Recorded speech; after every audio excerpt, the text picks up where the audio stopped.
अस्सलाम वालेकुम ख़वातीनो हज़रात, तो welcome to our show Insaf 24/7 live with Irfan and Iram, और मैं हूं आपका होस्ट इरफान मजहर और मैं हूं इरम इरशाद। व्यूज़, जैसा कि आप सब लोग जानते हैं कि हमारा ये प्रोग्राम इंसाफ 24/7 आपकी ज़िंदगी में आने वाले वो मसाइल, वो तमाम इश्यूज़ और सवालात जो आइली कवानीन से मुताल्लिक़ हैं उनको एड्रेस करता है। हमारी कोशिश ये रहती है कि आपके उन तमाम सवालात, उन तमाम इश्यूज़ को हम जो भी रेलिवेंट लॉ मौजूद है, चाहे वो पार्लियामेंट का बनाया हुआ कानून है जो आपके मुल्क में नाफिजुल अमल है, या आला अदालतों के फैसलों पर मबनी जो प्रेसिडेंशियल लॉ है उसकी रोशनी में, और इसके साथ साथ जिस भी पर्सनल लॉ से आप बिलोंग करते हैं, इन तमाम चीज़ों को सामने रखते हुए हम आपको एक ऐसा जनरल कोर्स ऑफ एक्शन, एक ऐसा लाइन ऑफ एक्शन डिटर्मिन कर बताएं जिस पर चल के आप इंसाफ के हसूल को मुमकिन बना सकें। इसके साथ साथ आपको बताते चलें कि वो तमाम सवालात जिनका ताल्लुक आइली कवानीन से नहीं है, आप बिल्कुल हमसे पूछ सकते हैं। हमें ईमेल में अक्सर ये बात जो है वो आप लोग पूछते हैं कि हम उन सवालात को टेकअप करते हैं या नहीं करते। बिल्कुल करते हैं। आप हमसे वो सवालात भी पूछ सकते हैं जिनका ताल्लुक आइली कवानीन से नहीं है। हम ज़रूर कोशिश करेंगे कि instantly, if you have got sufficient research available for the time being, तो हम कोशिश करेंगे कि इंस्टेंटली आपको उस सवाल का जवाब दें। अगर हम ऐसा नहीं कर पाते तो जिस भी ज़रिया से आप हम तक कम्युनिकेट करते हैं, हम कोशिश करेंगे उसी ज़रिया से आपको रिप्लाई बैक करें और आपके उन सवालात का भी जवाब दिया जाए। जी, जैसा कि आप जानते हैं ये प्रोग्राम आपके फैमिली लॉज को डील करता है, फैमिली इश्यूज़ को डील करता है। जिन व्यूअर्स ने आज हमें पहली बार ट्यून इन किया है उनके लिए प्रोग्राम का फॉर्मेट जो है वो थोड़ा सा वापस बताते चले जाते हैं। फॉर्मेट कुछ इस तरह से है कि मेनली हमारा प्रोग्राम जो है वो फैमिली लॉज पर है, यानी यहाँ पर हम बात करते हैं शादी से रिलेटेड जितने भी इश्यूज़ हैं, जिनमें हक महर है, नान नुफ़्का है, जिसमें बच्चे की तहवील आ जाती है, जिसमें हक विरासत आ जाता है, जिसमें एक से ज़्यादा शादी या दूसरी शादी के लिए जो भी तरीक़ाकार है वो भी हम इस प्लेटफॉर्म के ज़रिए जो है वो डिस्कस करते हैं। आपने हमें करना ये है कि लाइव स्क्रीन पर दिए गए नंबर पर कॉल करनी है। आप हमें ईमेल भी कर सकते हैं, आप हमें ख़त भी लिख सकते हैं और जान सकते हैं आपके आइली मसाइल का कानूनी हल। यहाँ पर ये प्लेटफॉर्म, ये इस प्रोग्राम का ऑब्जेक्टिव जो है वो एक जनरल अवेयरनेस, एक जनरल अंडरस्टैंडिंग लॉ के हवाले से जो है वो डेवलप करना है।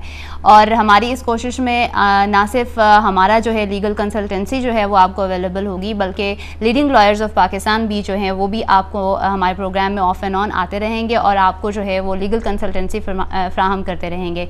इसी के साथ मैं आज के जो गेस्ट हैं उनको इंट्रोड्यूस करवाना चाहूँगी। आज हमारे साथ तशरीफ़ रखते हैं senior advocate supreme court of Pakistan जनाब ज़फ़र इकबाल कलानूरी साहब। Thank you very much sir आपके यहाँ तशरीफ़ लाने का, थैंक यू वेरी मच।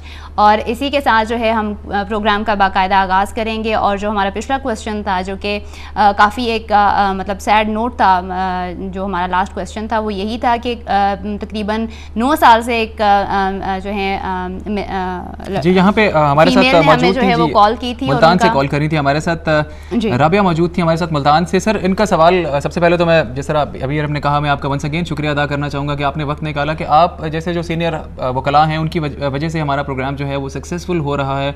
और मेरे ख्याल में जिस तरह से हमने एक बेड़ा उठाया है कि लोगों को सर्व कर सकें, हमारी इस नौयत का ये पहला प्रोग्राम है जो इस तरह से काम कर रहा है कि लोगों के वो जनरल इशूज़, वो फैमिली के वो इशूज़ जिनसे हर इंसान को ज़िंदगी में एक दफ़ा ज़रूर गुजरना पड़ता है, इन चीज़ों के ऊपर अपनी नौयत का ये पहला प्रोग्राम है। Once again I would like to thank you very much sir. मैं आप दोनों का, इरम और इरफान, आपका शुक्रिया अदा करना चाहूँगा क्योंकि ये एक ऐसा प्रोग्राम है जिससे लोगों को कानून से आगाही होगी और इस तरह के प्रोग्राम कम होते हैं। It is a player being here. Thank you very much sir. जी, इसके साथ आज के पहले सवाल की तरफ चलूँगा। बेसिकली ये सवाल हमें पिछले प्रोग्राम में पूछा गया, बहुत इमोशनल सा एनवायरनमेंट बन गया था हमारे पिछले प्रोग्राम में जब इन खातून की कॉल आई थी। मुल्तान से राबिया कॉल कर रही थी। अगर आप हमारा प्रोग्राम राबिया देख रही हैं तो दोबारा से आप जो है वो जान सकती हैं कि क्या क्या रेमेडीज़ आपके पास अवेलेबल हैं। पिछले प्रोग्राम में वक्त की कमी की वजह से हम ज़्यादा इसको इन डिटेल डिस्कस नहीं कर सके। हमने आपसे कहा कि आप हमारे स्टूडियोज़ में अपना नंबर ड्रॉप कर दें, बट अनफॉर्चुनेटली बाद में मुझे पता चला कि आप वैसा भी नहीं कर सकें।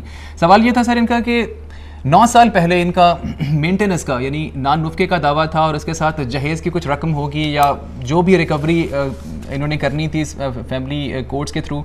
9 साल हो गए दावा हुए।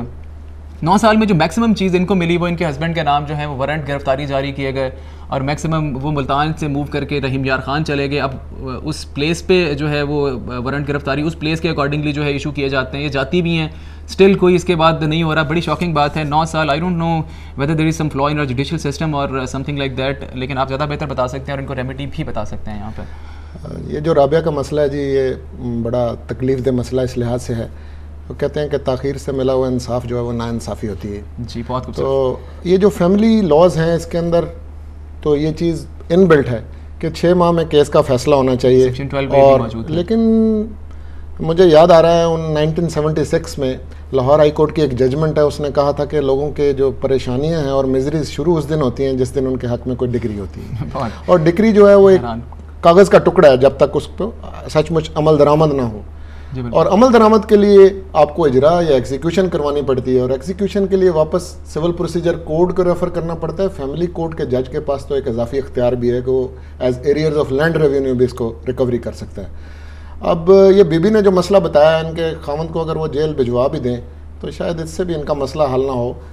एग्जीक्यूशन के दौरान ये भी इख्तियार है कि अगर वो तनख्वाहदार है तो उसकी तनख्वाह कुर्क हो सकती है जी, बिल्कुल। और अगर उसके पास कोई बैंक अकाउंट है उसे कुर्क करवाया जा सकता है, और अगर किसी वो जायदाद का मालिक है तो जायदाद की भी कुर्की हो सकती है, और अगर वो कुर्की के बावजूद भी इनको अदायगी नहीं करता तो उस जायदाद को बेच कर रिकवरी की जा सकती है। तो इनके वकील साहब अगर ये वाली रेमेडीज़ भी अवेल करें तो फिर पॉसिबिलिटी है कि ज़रूर इनकी इंशाल्लाह रिकवरी हो जाएगी। जी सर, इसमें एक बात आपसे और पूछना चाहूँगा कि जैसे आपने भी बताया कि इनकी तनख्वाह जो है उसकी भी कुर्की हो सकती है, जो प्रॉपर्टी अटैच की जाती है, इस तमाम प्रोसेस के लिए क्या इन जो खातून हमारे साथ राबिया जो हैं, क्या इनको ही सारी चीज़ें जो हैं वो कोर्ट में जाके बतानी पड़ेंगी, कहाँ उनकी प्रॉपर्टी लाया करती है, कहाँ नहीं करती, किस जगह पे उनकी कहाँ तनख्वाह है, कैसा, यानी कोर्ट के पास कोई ऐसा मतलब प्रोसेस नहीं है कि खुद एसरटेन कर सकें कि कहाँ कहाँ प्रॉपर्टी है? वैसे तो हमारा बड़ा मुश्किल है कि हमारे पूरे मुल्क में प्रॉपर्टी का लॉ कहीं एक जगह पर कंप्यूटराइज सिम्स का रिकॉर्ड तो मौजूद है, यूफोन के सिम खरीद लें या किसी और भी जो आप जाके खरीद लें, वहाँ का आपको रिकॉर्ड यूनिफाइड है, एक जगह पे मौजूद है। लेकिन यहाँ पे जो हम देखते हैं कि प्रॉपर्टी का सिलसिला जो है, सेलुलर कंपनीज़ का रिकॉर्ड हम देखते हैं कि मौजूद है कंप्यूटराइज, लेकिन प्रॉपर्टी का नहीं है। तो इस सिलसिले में ये क्या कर सकती हैं, क्या इनको खुद शो करना पड़ेगा? जी इरफान साहब, अदालत खोजी का काम नहीं करती जी, बिल्कुल। ये तो मालूमात इनको खुद ही फराहम करनी पड़ेंगी, और तरीकाकार मैंने आपको बता दिया कि मुख्तलिफ मोड्स हैं जिसके ज़रिए से एग्जीक्यूशन जो है वो करवाई जा सकती है। जी बिल्कुल। जी, यहाँ पर एक ईमेल को प्रोग्राम में शामिल करेंगे। ये ईमेल हमें जो लिखी है ये फैसलाबाद से किरण ने लिखी है। उनका कहना ये है कि जब भी हम चाइल्ड कस्टडी की बात करते हैं, यानी बच्चे की तहवील की बात करते हैं, तो हम अक्सर देखते हैं कि वेलफेयर ऑफ द माइनर जो है वो एक प्राइमरी कंसर्न होता है कोर्ट का, और अक्सर देखा जाता है कि जो है शोहर और बीवी दोनों का करैक्टर और उनका जो भी उनका क्राइटेरिया है मीट करने का, एवेलुएट करने का कोर्ट डिसाइड करती है। उनका क्वेश्चन ये है कि अगर ऐसी सूरत हो जहाँ पर दोनों ही यानी माँ और बाप दोनों ही एलिजिबल हों अपने मतलब कस्टडी के लिए, तो उसमें क्या मतलब उनके पास होगा, यानी दोनों ही साउंड हैं, दोनों के पास जो है कस्टडी दी जा सकती है, तो उस सूरत में कोर्ट कैसे डिसाइड करेगी? जी देखें, ये जो जी सर, यहाँ पे आपको माजरत के साथ इंटरप्ट करना चाहूँगा, आज के पहले कॉलर को प्रोग्राम में शामिल करना चाहूँगा। जी अस्सलाम वालेकुम, कौन है हमारे साथ? वालेकुम सलाम सर, मैं लाहौर से बात कर रहा हूँ, महबूब अहमद बात कर रहा हूँ सर। जी महबूब, क्या सवाल है आपका? सर मैं सबसे पहले तो आपका शुक्रिया अदा करना चाहता हूँ कि आपने पिछली दफ़ा मेरा बड़ा अच्छा साथ दिया, तो मैंने बहुत अच्छे मेरे जो है ना साइटेशन भी मुझे बताई हैं सर। जी आपकी हेल्प हुई कोई उससे महबूब साहब? जी बहुत हुई है, उसमें एक दो नुक्ते मेरे आपके रह गए, वो जरा क्लियर कर दें तो आपकी बड़ी मेहरबानी होगी। जी जरूर पूछेगा, जरूर पूछेगा। सर मैंने पूछना था कि मुख्तार आम क्या हिस्से का होता है, जायदाद जिंदगी में तकसीम कर सकता है? क्योंकि मेरे इस वक्त काउंसिल भी है ना, वो लाइव सुन रहे हैं आपकी कॉल, तो आप दोबारा से आप प्लीज दोबारा सवाल कीजिएगा। मुख्तार आम से मुतालिक क्या पूछना चाह रहे हैं आप? सर मैं ये पूछ रहा हूँ कि मुख्तार आम के जरिए जिंदगी में बाप की जायदाद तकसीम की जा सकती है कि मरने के बाद तकसीम होती है? ठीक है जी, बहुत शुक्रिया। और इसके अलावा और दूसरा मेरा सवाल था कि जो गिफ्ट की रजिस्ट्रेशन होती है वो कंपल्सरी होती है कि नहीं होती जी? और तीसरा मेरा सवाल था कि उन्होंने जो एविडेंस पेश किया ना, तो वो कह रहे हैं जी हमने बेचा है और साथ कह रहे हैं गिफ्ट लिया है, यानी कि कंट्राडिक्शन बात आ रही है जी, तो इस वजह से उनका गिफ्ट जो है ना वो टूट जाएगा। जी होगा। जी बिल्कुल ठीक है, आपने 3 सवाल पूछे, हम आपको मजीद क्लियर करने की कोशिश करते हैं। जी थैंक यू वेरी मच। जी हम बात कर रहे थे जी पहली बात तो इन्होंने ये की है कि लाइफ टाइम के अंदर बंदा बजरिया मुख्तार अपनी जायदाद तकसीम कर सकता है या नहीं कर सकता। मुख्तार वही काम कर सकता है जो आप खुद भी कर सकते हैं, अपनी बजाय किसी और को ऑथराइज कर देते हैं मुख्तार के ज़रिए से।